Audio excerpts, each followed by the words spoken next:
You think they can see me back here?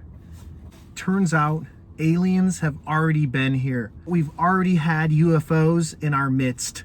Because on this episode of Toyota History Tuesday, we're talking about a history of glass canopy bubble top cars and Toyota's contributions to them. So as I tell you this story, I'm gonna make sure the aliens don't get me.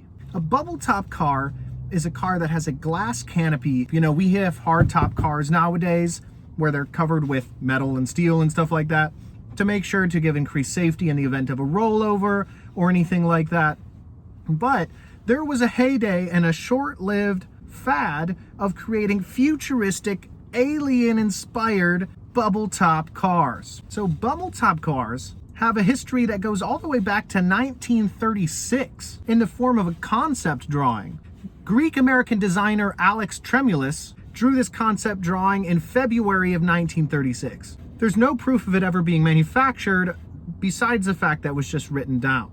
Okay, well, let's trace a little bit further. In 1949 to 1950, Swedish design engineer Ralph Lysell designed and began producing his Rally sports car, which featured a bubble top.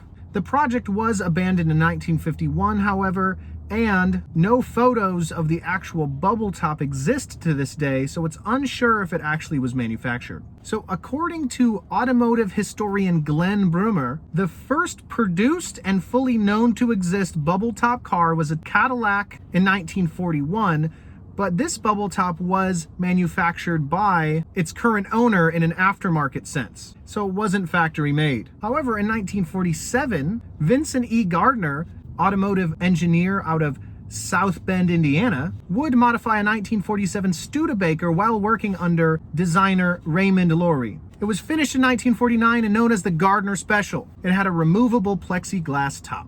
In 1950, won the most magnificent custom roadster award at the National Roadster Show. In the 1950s, mainstream manufacturers began noticing this trend as it hinted towards a space-age, futuristic, awesome-looking vehicle. So in 1953, Ford would debut the concept car of Lincoln XL 500. Its glass was tinted and glare-proof, and it had a heat-resistant compartment over the passenger area. The press loved this vehicle. Many lauded its driver visibility and thought it was the future of automobiles in general. In 1953, George Barris, innovator and creative auto designer, was modifying a 1953's Lincoln for a customer out of Dayton, Ohio. It was named the Golden Sahara and debuted in 1954 at the Peterson Motorama in Los Angeles. It actually appeared on the cover of 1955 issue of Motor Trend magazine, described as the $25,000 car. It had a lift-off transparent roof with hinged panels above each door. A tinted T-bar made it not a pure bubble top car, but, close enough to count. It was further modified in 1956 to be called the Golden Sahara 2 and would receive sort of like a style update. But General Motors was noticing, and in 1954, they debuted their own bubble top concept car, the Pontiac Bonneville Special. It had a plexiglass canopy and gull-wing doors. But Ford was the name of the bubble top concept car game, coming out with the Lincoln Futurama in 1955, the Ford FX Atmos in 1954, and side note, the 1955 Lincoln Futurama would become the Batmobile in 1966. So in 1957, Toyota was taking notes. Not really being known for very many concept cars as non-production models simply to show design features was sort of an American and European thing at the time. So one of Toyota's first prototype/concept vehicles was the 1957 prototype. It was a bubble top that had a rear hinge for the bubble canopy. It was a two-seater, but it's a concept car that I wish I knew more about. From my complete understanding, the first Japanese bubble top vehicle, and it might have been Toyota's first true concept car in the way that we understand them today, where if a concept vehicle is simply to show certain features and design, whereas a prototype is sort of like a vehicle that eventually becomes a production vehicle. So since this was not designed to be a production vehicle, but to be a design experiment, although it was fully functional, there's pictures of it driving on a track and stuff like that, this might be Toyota's first bona fide concept car. So in the late 1950s, we're getting into the space race. We have Sputnik being launched. Yuri Gagarin is getting into space as the first man up there. Rest in peace, Laika. And this space race resulted in space styling. In 1959, Barris Customs, the same George Barris that in 1953 made the Golden Sahara, debuted the X-Pac 400. It meant air car in Martian, apparently. No wheels, no transmission, and no rear end. It rode on a 5-inch cushion of air using jet motors, apparently drivable on land and water. This is 1959.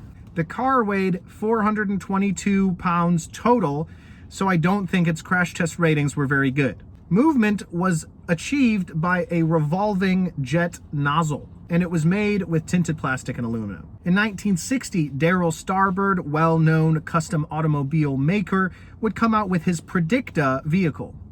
At 26 years old, this was his first fully blown automobile, first of many. He said the Predicta was built by aliens. It toured 15 states in 17 weeks, winning a ton of prizes, although it was towed around with a Buick. In 1960, Ron Aguirre built the Sonic Corvette. He hydraulic lifted the Corvette and replaced the top with a bubble top. After this, Ed Roth added a bubble top to his Beatnik Bandit that had been touring at the time as well, using the same method used by Aguirre. In 1962, Darrell Starbird would make another vehicle called the Forecasta, customized bubble top 1960 Chevy Corvair Monza chassis, and it was the first 4-seater bubble top that there was. In 1962, Ed Roth also made an air car to compete with Barris's X-Pac 400. And a little bit of drama here, Roth would challenge Barris for an endurance performance with both of their air cars.